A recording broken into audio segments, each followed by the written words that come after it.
Assalamualaikum warahmatullahi wabarakatuh. Salam bahagia dan semangat Bapak Ibu Guru Penggerak. Saya Mariati Iskandar, CGP Angkatan 10 dari UPTD SMP Negeri 33 Kabupaten Baru, akan memaparkan kesimpulan dan refleksi pemikiran Ki Hajar Dewantara Modul 1.1 Koneksi Antar Materi. Kesimpulan saya setelah mempelajari modul 1.1 tentang pemikiran Ki Hajar Dewantara bahwa pengajaran merupakan salah satu bagian dari pendidikan. Pengajaran merupakan proses pendidikan dalam memberi ilmu atau berfaedah untuk kecakapan hidup anak secara lahir dan batin.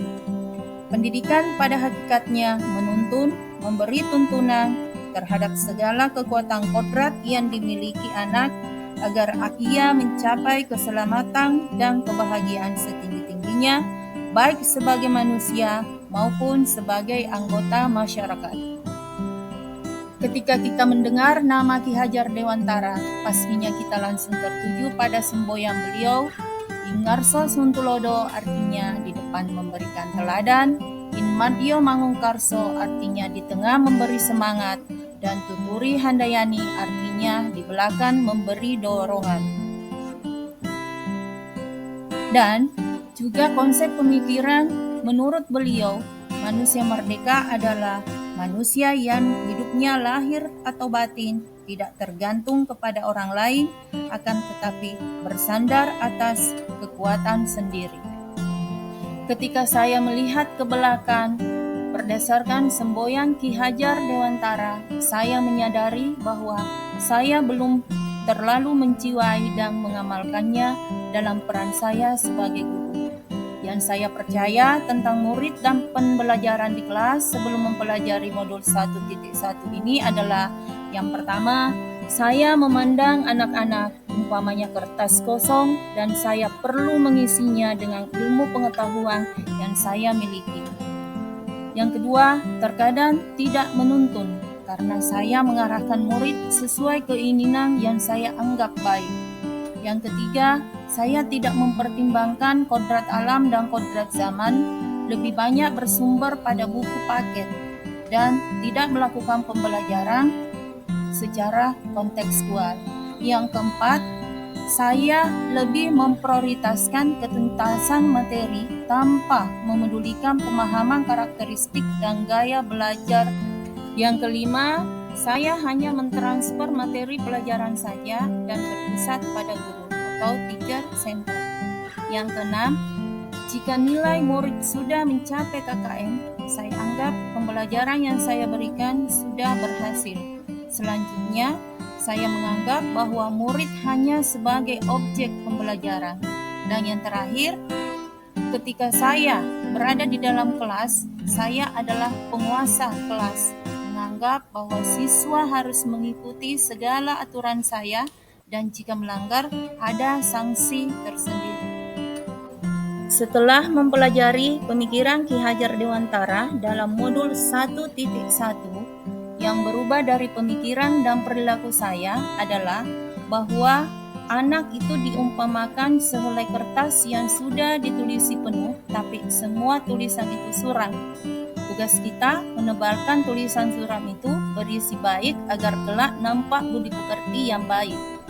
Yang kedua, menuntun murid menuju pemahaman diri yang lebih baik serta membantu mereka mengembangkan potensi yang dimilikinya. Yang ketiga, mengajar sesuai dengan kodrat murid, yaitu kodrat alam dan kodrat zaman. Sumber belajar bukan hanya buku saja, tapi memanfaatkan sumber belajar lainnya yang berkaitan dengan teknologi. Yang keempat, mengajar sesuai karakteristik dan gaya belajar murid, tidak hanya fokus pada hasil akhir, tapi bagaimana proses. Yang kelima, sebagai guru bukan hanya mentransfer ilmu, tapi lebih pada membentuk karakter dan membantu murid mengembangkan potensi maksimal mereka.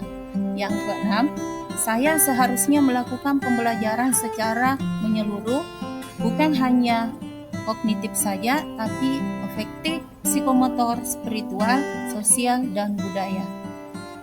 Murid sebagai subjek pembelajaran, bukan objek pembelajaran. Yang terakhir, menghamba pada anak, implikasinya berpusat pada murid. Dengan guru bersikap otoriter, maka bukan lagi pembelajaran yang memerdekakan, tapi pembelajaran yang meresah. Yang dapat dan akan segera saya terapkan lebih baik agar kelas saya mencerminkan pemikiran Ki Hajar Dewantara. Di antaranya, pertama, saya akan merancang pembelajaran yang interaktif dan menyenangkan sesuai metode student center.